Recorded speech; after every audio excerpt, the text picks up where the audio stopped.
সারা বাংলাদেশের মানুষ এখন বলতেছে যে আমরা এখন আর ফেসবুক চালাবো না। কেন চালাবে না? হিরো আলম, রিয়ামণি এবং ম্যাক্স অভি যা শুরু করছে তারা ৩ জন মিলে তাদের এই ২ দিন পর, পর নাটক নকশা মানুষ দেখতে, দেখতে বিরক্ত হয়ে গেছে। এগুলো আর কতদিন?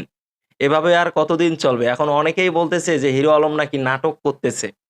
হিরো আলম নাটক করতেছে এবং সে নাটক করে সে আসলে এখন আলোচনায় থাকার চিন্তা ভাবনা করতেছে যে অনেকদিন ধরে হয়তোবা টাকা পয়সা তেমন একটা ইনকাম করতে পারতেছে না। এখন নতুন করে আসলে আলোচনায় সে আসতেছে।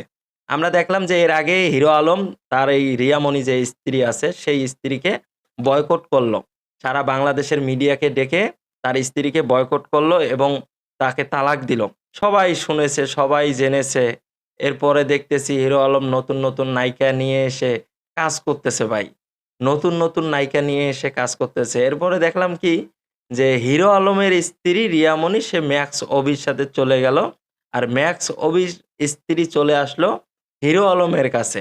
তো একজনের বউ আরেকজন নিয়ে গেছে, আরেকজনের বউ আরেকজন নিয়ে গেছে। এভাবেই কিন্তু তারা আসলে কাজ করেই আসতেছে। তো এভাবে চলতেছে ভালো। সবাই দেখতেছে তাদের অভিনয়গুলো। তো বেশ ভালো কথা। এভাবেই দিন যাক না, তাই না?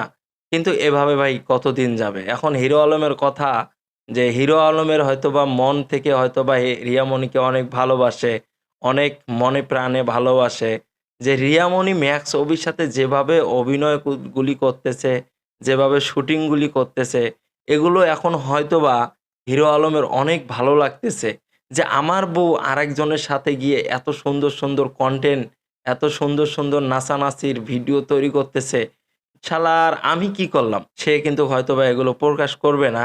তো হঠাৎ করে আমরা জানতে পারি কি যে রিয়ামণির বাসায় নাকি এখন এই ম্যাক্স অবিকে কট খাওয়াবে। এখন ভাই আপনি কট কেন খাওয়াবেন? আপনি রিয়ামণির বাসায় কেন যাবেন? আর রিয়ামণিকে কেনই বা কট খাওয়াবেন? তার বাসায় কে আছে না আছে?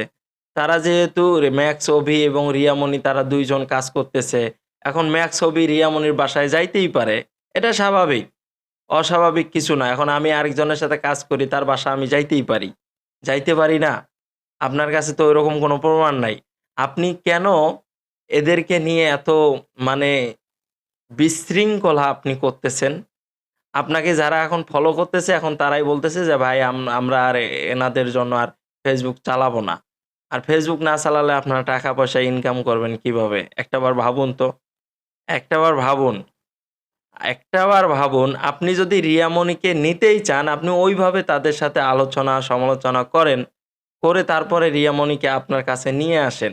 কিন্তু এইভাবে দৌড়াদৌড়ি, মারামারি, কাটাকাটি করে রিয়ামণিকে তো আপনি পাবেন না। আপনি কি করলেন? রিয়ামণির বাসায় গেলেন, এই ঝামেলা সৃষ্টি করলেন, তাদেরকে একদিন জেলে রাখলেন, তারপর তারা আবার জেলখানা থেকে বেরিয়ে আসলো।